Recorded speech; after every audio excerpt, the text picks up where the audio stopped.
being able to recognize chords quickly and effectively at the piano will not only make sight reading a lot easier for you, but it will also make memorizing a lot simpler too. Stay tuned for some strategies of how to get better at this skill. Are you sitting comfortably? Then let's begin.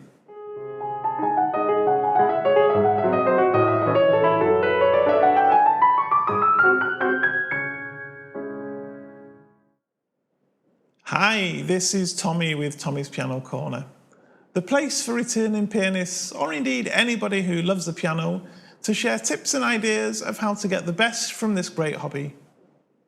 If this is your first trip here, then please don't forget to subscribe. Simply click the little icon in the bottom right hand corner of your screen now, and it's all done for you. Most of us classical pianists aren't really taught very much about chords, aside from the basics we need to understand arpeggios that we use during our exam grades. However, being able to recognize them quickly and effectively at the piano is a great skill to have. You'll find that it makes sight reading a lot simpler because you can turn things from 10 pieces of information into just one. You'll also find that it helps you memorize easier as well. As a bonus, it also improves your knowledge of basic theory and harmony, and you'll find it makes it quite easy afterwards to play by ear too. I'm sure you'll have noticed these many videos on YouTube that talk about learning 4 chords and being able to play thousands of songs. And to a certain extent it's true, I'm not saying it's not, but it won't help you a lot with classical music. You know, aside things such as the minuet in G that we all learn when we're starting out, many classical composers, in fact all classical composers, don't limit themselves to a palette of only 4 chords. Even Bach's famous prelude in C major very quickly wanders off into some quite complex and beautiful harmonies away from these basic 4 chords too. And this is one of the simpler things in the repertoire to learn. Originally I'd thought that this chord video would just be 1, but I'm actually going to need to split it down into I think 3 or maybe even 4. Chord recognition actually happens in 2 places. Of course, you need to be able to recognize the chord from the dots that are in front of you on a piece of music. And then secondly, you have to recognize exactly where that chord is on the piano when you come to play it.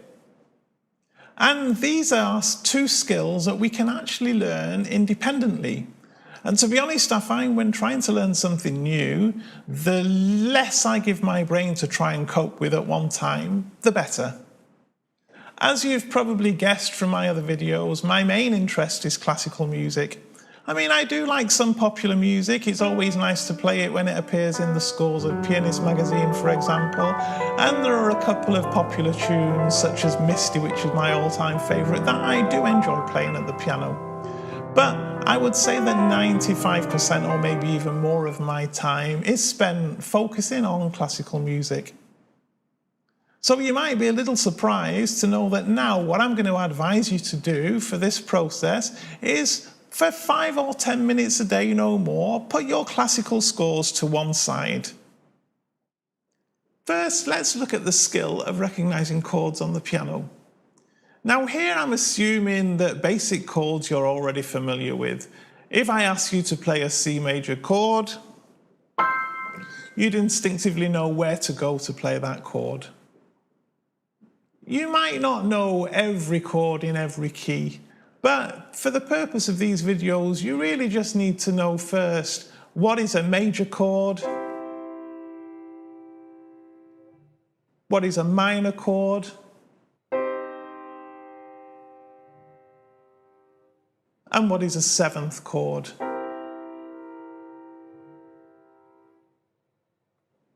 The most important thing to remember when you start off with the exercises I'm going to describe to you now is pick music that you know really well. Doesn't matter whether it's songs from the shows, whether it's church hymns, whether it's Christmas carols. You know, pretty much anything will do as long as it's not too complex. It basically just needs to be things that you know the tune well enough that you can sing it along or hum it along in your head. Now, believe it or not, we're not actually going to start off with sheet music. What I'm going to recommend is start off with what are called guitar tabs. Now, basically, a guitar tab is very simply the words to a song with a chord written above them at the point that chord either is played or changes. You'll find lots and lots of these on the internet. They're very, very easy to find, and you can buy books of them from Amazon if you wish also. At the moment, if you do start noticing chords with things like dim or sharp 9 or flat 5 written after them, then just put that version of the guitar tab to one side for now and come back to it later. So let's look at Amazing Grace as an example. This is probably something you'll know from school, from church, from Elvis Presley, or you'll have heard countless other singers sing it over the years. So it's a melody I hope that everybody will recognize and will know very, very well. What we're actually going to do is we're going to practice by playing just the chords. We're not going to worry about the melody. We'll play the chords and we'll sing or hum the melody in our heads. You don't need to sing it out loud. Don't worry, I'm not going to do that for you here either. But basically, the idea is just practice the chords. If you're a real novice, just practice them in root position. You can either use a single note in your left hand, an octave in your left hand, or play the chord with both hands if you prefer. It doesn't really matter. The key thing is you're trying to get used to what the chord looks like in your hand when you play it.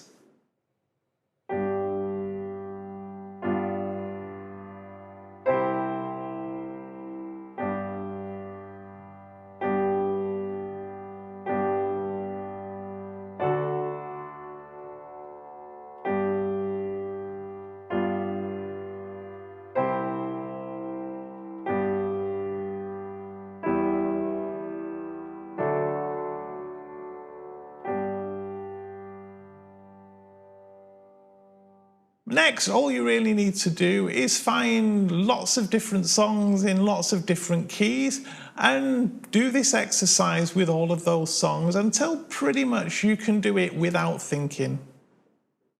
Next, we're going to recycle exactly the same music we used last time in all those different keys, but rather than playing chords in a root position, we're actually going to use what I call an economy of movement version of the chords. That is to say that we will try to move our fingers as little as possible when we change from one chord to another. Let's use Amazing Grace again as our example, since we did it last time. Now, exactly where you start from in this economy of movement idea doesn't really matter. You can start from here, or from here. And indeed, as you practice, you might choose to practice in all three versions. Now, basically, all we're going to do as we play is we're going to move our fingers as little as possible to go from one chord to another. All you're really doing here is using different inversions of those chords without having to worry about what that inversion's called.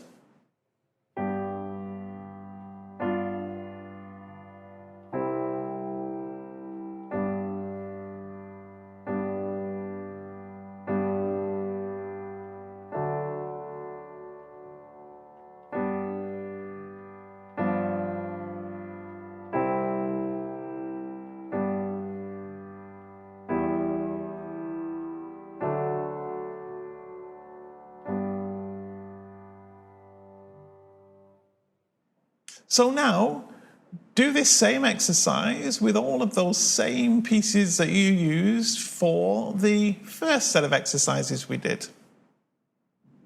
Again, keep doing these until you can pretty much do it without thinking, and it'll take a lot less time than you think. Now, of course, you might struggle to find guitar tabs in all 12 keys. And to be honest, especially with simplified versions, they do tend to restrict the number of keys that they use.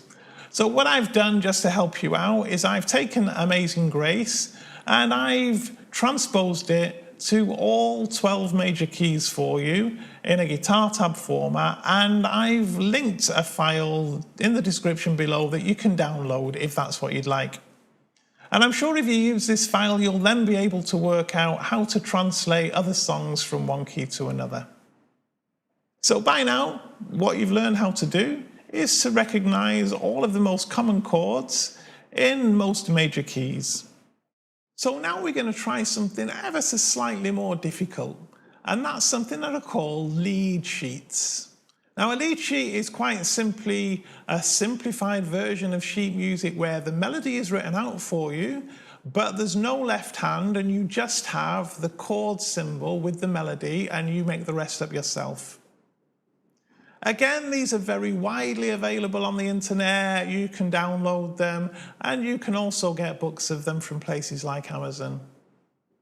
Just one word of advice though, search for simple lead sheets to start with. Avoid anything with jazz lead sheet in the title, because you'll find the jazz ones have got quite complex chords which at the moment we've not covered, so we'll come back to those later.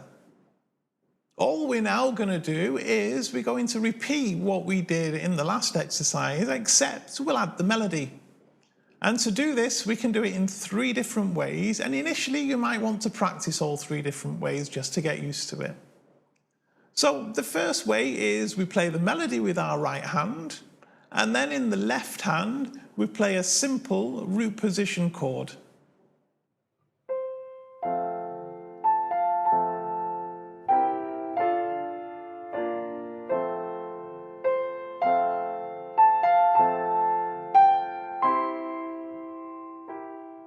The second way we can do it is, again, to play the melody in our right hand, but in our left hand we use the economy of movement version of the chords.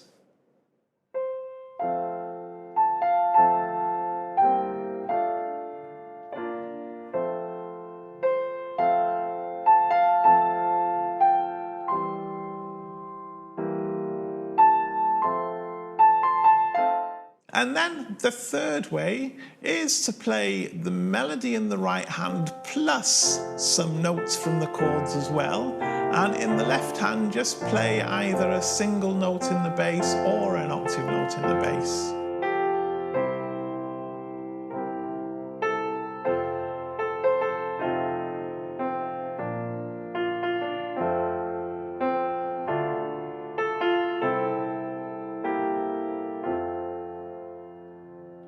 So remember, the object of the exercise is to give your brain as little new stuff to think about at any point in time as you can.